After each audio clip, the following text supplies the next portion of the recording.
I see myself having an adequate improvement of my cultural elements of the digital literacy. As an example, when on the class blog, we basically wrote miniature essays, and on the ILB, I would do more of a call and response approach to the topics. I have learned various digital operations, such as file conversions.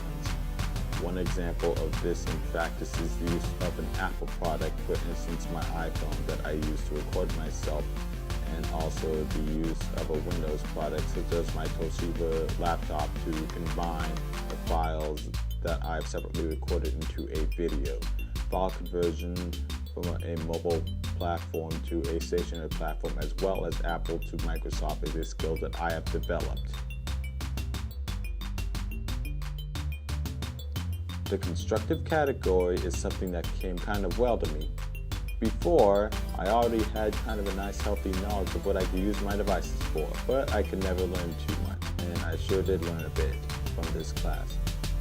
Going back to what I learned in Cognitive, where I disclosed that most of the videos that I recorded were all used with my iPhone, with the exception of my DLP.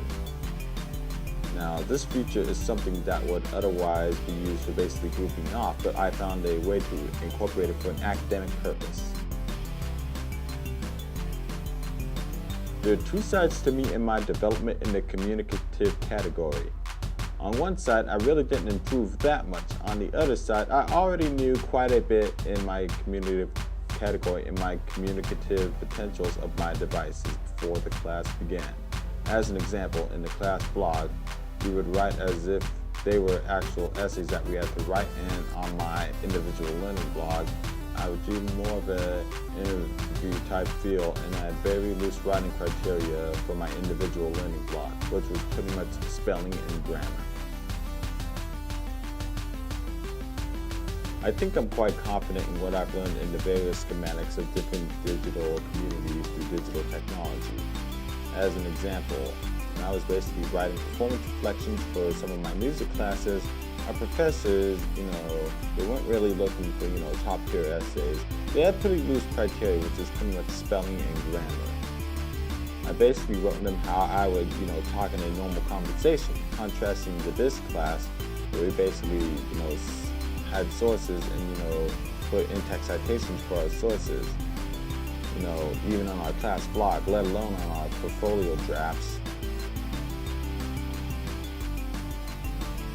In the creative category, I think I have a very rapid acceleration in this category due to my artistic background.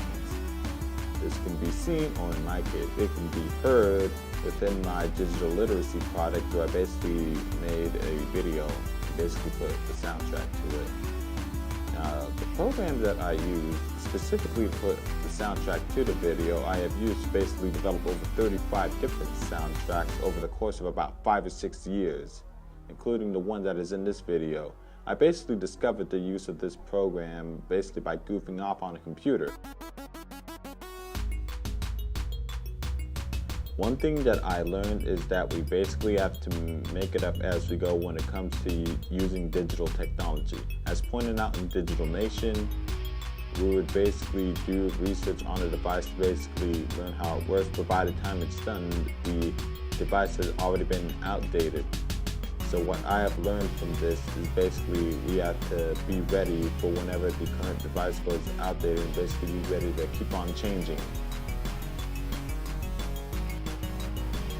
For me, the civic category was one that I had a bit of a struggle in. Growing up, I was basically taught that digital devices were primarily for leisure purposes and really didn't have that much of a civic use. Now granted, that was about 10 years ago, and of course they really didn't have that strong of a civic use that they do now. And a lot of things I learned that I was taught, that both do and do not pertain to digital technology have often been challenged since I began here as an undergraduate at Channel Islands University.